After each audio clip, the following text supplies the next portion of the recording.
Olá, eu sou o pastor David Paniago e hoje vamos meditar sobre Atos capítulo 4, versículo de número 32.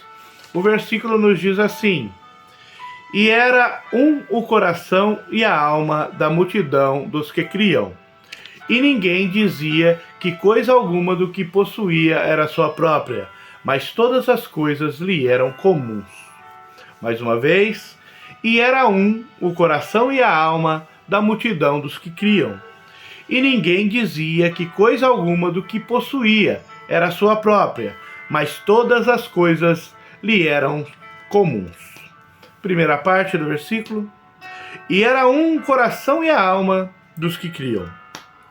Lucas acabara de relatar no verso 31 que em resposta às orações da igreja, os cristãos foram novamente cheios do Espírito Santo.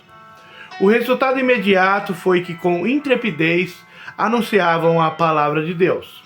Desse modo, ignoraram a proibição do Sinédrio, sendo o seu testemunho caracterizado por essa intrepidez e por poder. Lucas, nesse verso, mostra que a plenitude do Espírito se manifesta tanto nos atos como nas palavras, tanto no serviço como no testemunho, tanto no amor pela família como na proclamação da palavra de Deus ao mundo. A multidão dos que creram, começa ele aqui nesse versículo, como também em Atos 2,44, formavam um grupo extremamente unido. Eles estavam juntos na hora da oração, na hora da comunhão, e tinham, conforme esse verso, um só coração e alma. Essa era a solidariedade de amor fundamental que os crentes gozavam na época. E a comunhão econômica era apenas uma expressão dessa união de coração e alma. Esse ideal moveu o apóstolo Paulo a escrever aos gentios de Corinto para que eles agissem conforme a igreja de Jerusalém. A Corinto ele escreveu em 1 Coríntios 1,10: Rogo-vos, porém, irmãos, pelo nome do Senhor Jesus Cristo, que digais uma mesma coisa, e que não haja entre vós dissensões, antes sejais unidos em um mesmo pensamento, em um mesmo parecer. A igreja de Filipos, em Filipenses 2,2, está escrito: Completai o meu gozo, para que sintais o mesmo, tendo o mesmo amor, o mesmo ânimo, sentindo uma mesma coisa. Apenas um coração e uma alma. Continuação do versículo, segunda parte. E ninguém dizia que coisa alguma do que possuía era sua própria, mas todas as coisas lhe eram comuns. Os crentes de Jerusalém, movidos por um extremo amor cristão, vendiam seus imóveis espontaneamente. Faziam isso para distribuírem a importância apurada conforme a necessidade de cada um. Eles tinham tudo em comum. Ninguém considerava exclusivamente sua nenhuma das coisas que possuía. Deus havia prometido em Israel que entre eles não haveria pobre, mas haveria uma condição. Eles deveriam cuidar em cumprir todos os mandamentos que ele havia ordenado. Deuteronômio 15, 4, 5. Todavia Israel fracassou em cumprir essa exigência. Então o povo deixou de receber a promessa. Finalmente, na Israel espiritual, o povo de Deus dedica-se aqui em fazer a sua vontade. Por isso lemos essas maravilhosas palavras: nenhum necessitado havia entre eles. Essa condição ideal tem sido objetivo de inúmeras sociedades há anos.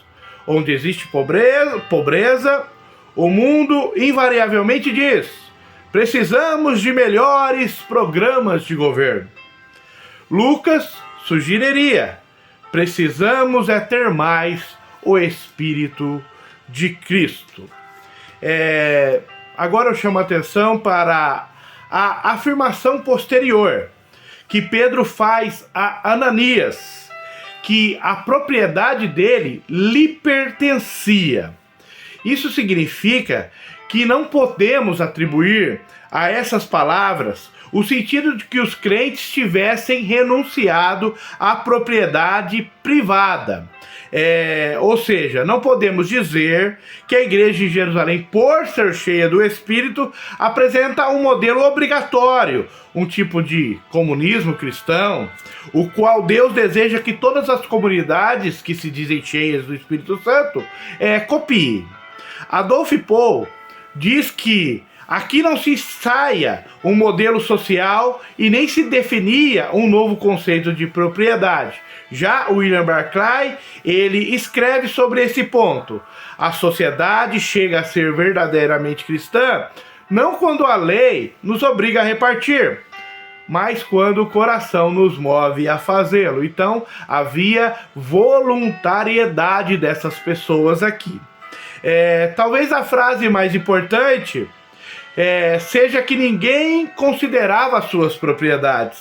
Embora o fato de direito continuassem possuindo seus bens, no coração e na alma, eles cultivavam uma atitude tão radical que consideravam que suas posses, se precisassem, estavam à disposição para ajudar aqueles mais necessitados.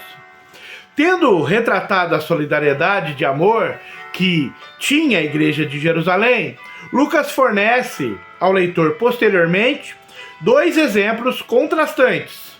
Barnabé, cuja generosidade e sinceridade cumpre esse ideal narrado, Atos 4, 36 e 37. E posteriormente ainda, no capítulo 5, Ananias e Safira, cuja ganância e hipocrisia contradisseram a atitude do homem chamado Barnabé. Que Deus em Cristo vos abençoe.